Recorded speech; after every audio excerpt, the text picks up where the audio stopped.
الله أكبر.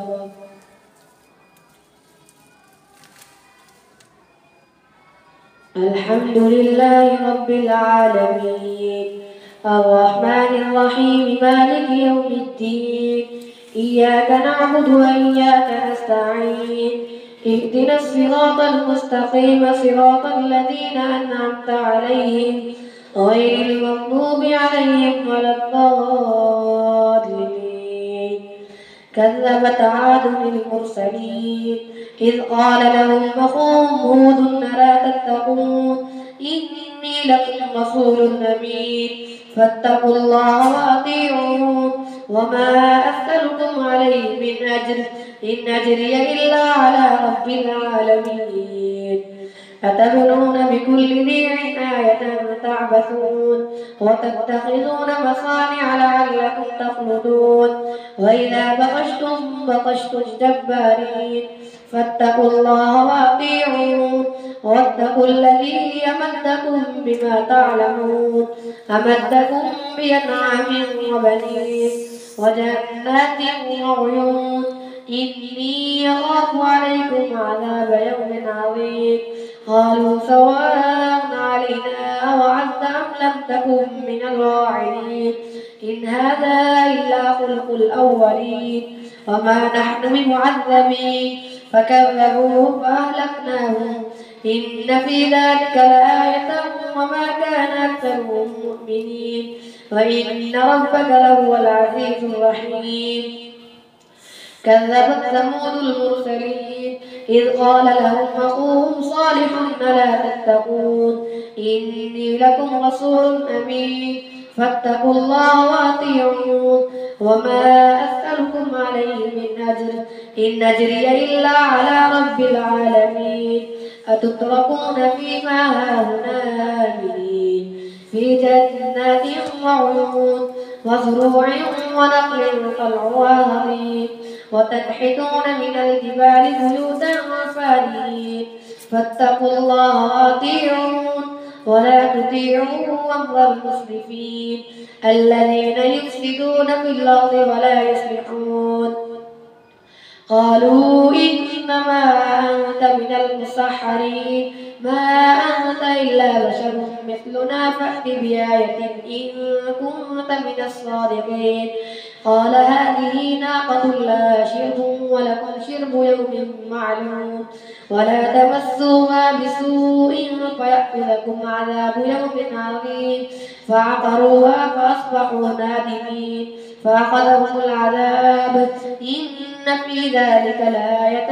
وما كان أكثرهم مؤمنين وإن ربك لهو العزيز الرحيم. كذبت قوم لوط المرسلين إذ قال لهم أخوهم لوط ألا تتقون إني لكم رسول أمين فاتقوا الله وأطيعون وما أسألكم عليه من أجر إن أجري إلا على رب العالمين. أتأتون الذكران من العالمين وتذرون ما خلق لكم ربكم من أزواجكم بل أنتم قوم عادون. قالوا لئن لم تنته يا لوط لتكونن من المخرجين. قال إني لعملكم من القالين رب نجني وأهلي مما يعملون. فنجيناه وأهله أجمعين إلا عجوزا في الغابرين ثم دمرنا الآخرين وأمطرنا عليهم مطرا فساء مطر المنذرين. إن في ذلك لآية وما كان أكثرهم مؤمنين وإن ربك لهو العزيز الرحيم. كذب أصحاب الأيكة المرسلين إذ قال لهم أخوهم شعيب ألا تتقون إني لكم. كذب أصحاب الأيكة المرسلين إذ قال لهم شعيب ألا تتقون إني لكم رسول أمين فاتقوا الله وأطيعون وما أسألكم عليه من أجر إن أجري إلا على رب العالمين. أوفوا الكيل ولا تكونوا من المفسدين وزنوا بالقسطاس المستقيم ولا تبخسوا الناس أشياءهم ولا تعثوا في الأرض مفسدين واتقوا الذي خلقكم والجبلة الأولين قالوا إنما أنت من المسحرين وما أنت إلا بشر مثلنا وإن نظنك لمن الكاذبين فاسقط علينا كسفا من السماء إن كنت من الصادقين قال ربي يعلم بما تعملون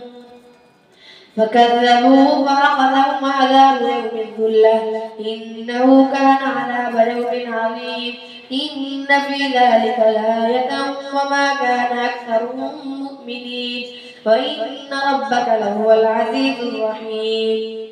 فإنه لتنزيل رب العالمين نزل به الروح الأمين على قلبك لتكون من المنذرين بلسان عربي مبين وإنه لفي زبر الأولين أولم يكن لهم آية أن يعلمه علماء بني إسرائيل ولو نزلناه على بعض الأعجمين فقرأه عليهم ما كانوا به مؤمنين كذلك سلكناه في قلوب المجرمين لا يؤمنون به حتى يروا العذاب العليم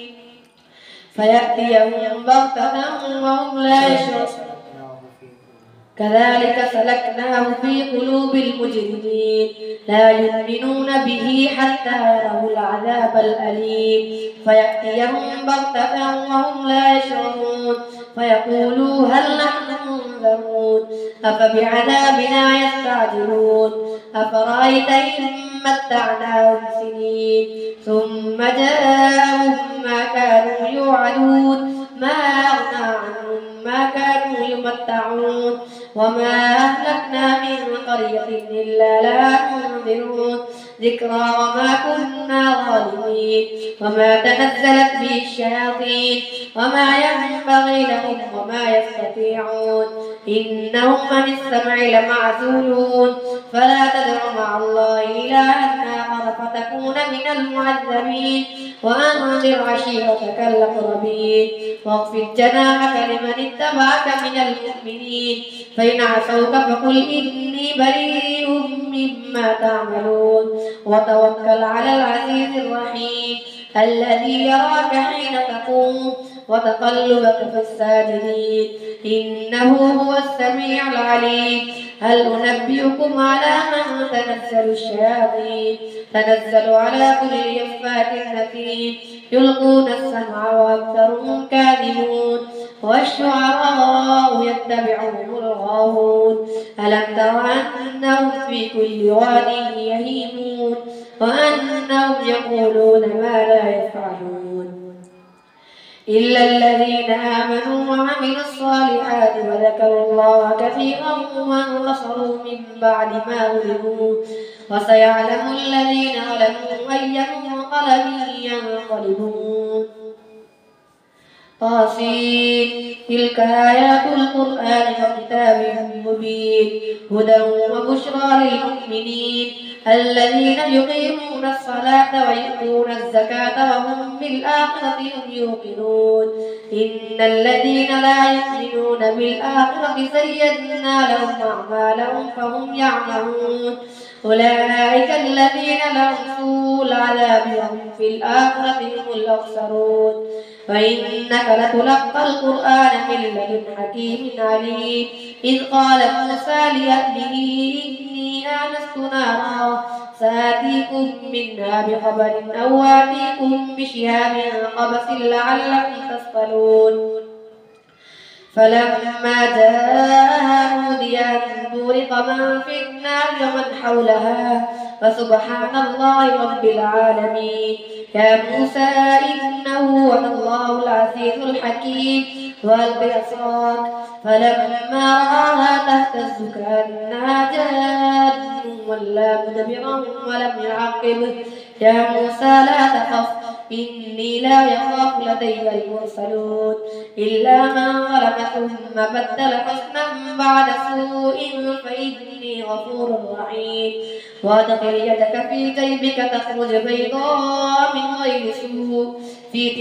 آيات إلى فرعون وقومه إنهم كانوا قوما فاسقين فلما جاءتهم آياتنا مبصرة قالوا هذا سحر مبين وجحدوا بها واستيقنتها أنفسهم ظلما وعلوا فانظر كيف كان عاقبة المفسدين. الله أكبر.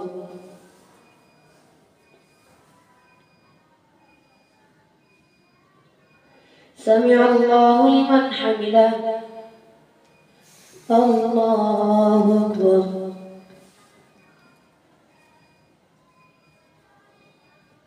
الله أكبر. الله أكبر.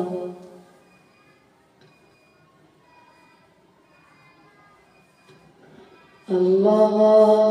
أكبر. الحمد لله رب العالمين الرحمن الرحيم مالك يوم الدين إياك نعبد وإياك نستعين اهدنا الصراط المستقيم صراط الذين أنعمت عليهم غير المغضوب عليهم ولا الضالين. ولقد آتينا داود وسليمان علما فقال الحمد لله الذي فضلنا على كثير من عباده المؤمنين. وورث سليمان داود وقال يا أيها الناس علمنا منطق الطير وأوتينا من كل شيء إن هذا لهو الفضل المبين. فحشر لسليمان جنوده من الجن والإنس والطير فهم يوزعون حتى إذا أتوا على واد النمل قالت نملة يا أيها النمل ادخلوا مساكنكم لا يحطمنكم سليمان وجنوده وهم لا يشعرون فتبسم ضاحكا من قولها وقال رب أوزعني أن أشكر نعمتك التي أنعمت علي وعلى والدي وأن أعمل صالحا ترضاه وادخلني برحمتك في عبادك الصالحين. وتفقد الطير فقال ما لي لا أرى الهدهد أم كان من الغائبين لو عذبنه عذابا شديدا لو لأذبحنه أو ليأتيني بسلطان مبين. فمكث غير بعيد فقال أحطت بما لم تحط به وجدتك من سبأ بنبأ يقين إني وجدت امرأة تملكهم وأوتيت من كل شيء ولها عرش عظيم وجدتها وقومها يسجدون للشمس من دون الله فزين لهم الشيطان أعمالهم فصدهم عن السبيل فهم لا يهتدون ألا يسجدوا لله الذي يخرج الخبأ في السماوات والأرض ويعلم ما تخفون وما تعلنون. الله لا إله إلا هو رب العرش العظيم. الله أكبر.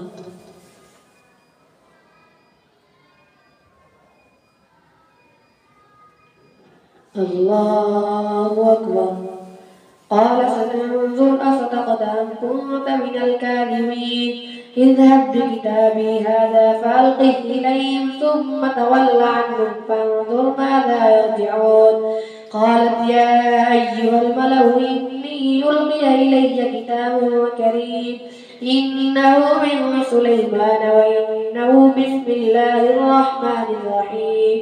ألا تعلوا علي وأتوني مسلمين. قالت يا أيها الملأ وافتوني في أمري ما كنت قاطعة أمرا حتى تشهدون. قالوا نحن أولو قوة وأولو بأس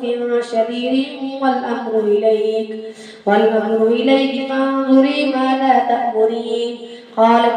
إن الملوك إذا دخلوا قرية أفسدوها وجعلوا أعزة أهلها أذلة وكذلك يفعلون وإني مرسلة إليهم بهدية فناظرة بما يرجع المرسلون فلما جاء سليمان قال أتمدونني بمال فما آتاني الله خير مما آتاكم بل أنتم بهديتكم تفرحون ارجع إليهم فلنأتينهم بجنود لا قبل لهم بها ولنخرجنهم منها أذلة وهم صاغرون قال يا أيها الملأ أيكم يأتيني بعرشها قبل أن يأتوني مسلمين قال عفريت من الجن أنا آتيك به قبل أن تقوم من مقامك فإني عليه لقوي أمين قال الذي عنده علم من الكتاب أنا آتيك به قبل أن يرتد إليك طرفك فلما رآه مستقرا عنده قال هذا من فضل ربي ليبلوني أشكر أم أكفر فمن شكر فإنما يشكر لنفسه ومن كفر فإن ربي غني كريم قال نكروا لها عرشها ننظر أتهتدي أم تكون من الذين لا يهتدون فلما جاءت قيل هكذا عرشك قالت كأنه وأوتينا العلم من قبلها وكنا مسلمين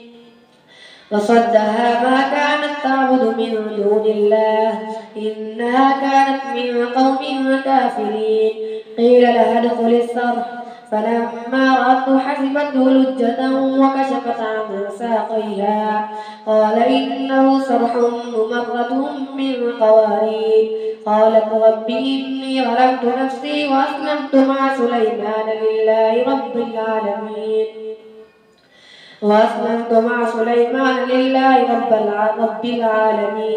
ولقد أرسلنا إلى ثمود أخاهم صالحا أن اعبدوا الله فإذا هم فريقان يختصمون قال يا قوم لم تستعجلون بالسيئة قبل الحسنة لولا تستغفرون الله لعلكم ترحمون قالوا اطيرنا بك وبمن معك قال طائركم عند الله بل أنتم قوم تفتنون وكان في المدينة 9 رهط يفسدون في الأرض ولا يصلحون قالوا تقاسموا بالله لنبيتنه وأهله ثم لنقولن لوليه ما شهدنا مهلك أهله وإنا لصادقون ومكروا مكرا ومكرنا مكرا وهم لا يشعرون فانظر كيف كان عاقبة مكرهم أنا دمرناهم وقومهم أجمعين فتلك بيوتهم خاوية بما ظلموا إن في ذلك لآية لقوم يعلمون وأنجينا الذين آمنوا وكانوا يتقون فلوطا إذ قال لقومه أتأتون الفاحشة وأنتم تبصرون أئنكم لتأتون الرجال شهوة من دون النساء بل أنتم قوم تجهلون فما كان جواب قومه إلا أن قالوا واخرجوا آل لوط من قريتكم إنهم أناس يتطهرون فأنجيناه وأهله إلا امرأته قدرناها من الغابرين وأمطرنا عليهم مطرا فساء مطر المنذرين قل الحمد لله وسلام على عباده الذين اصطفى الله خير عما يشركون الله أكبر.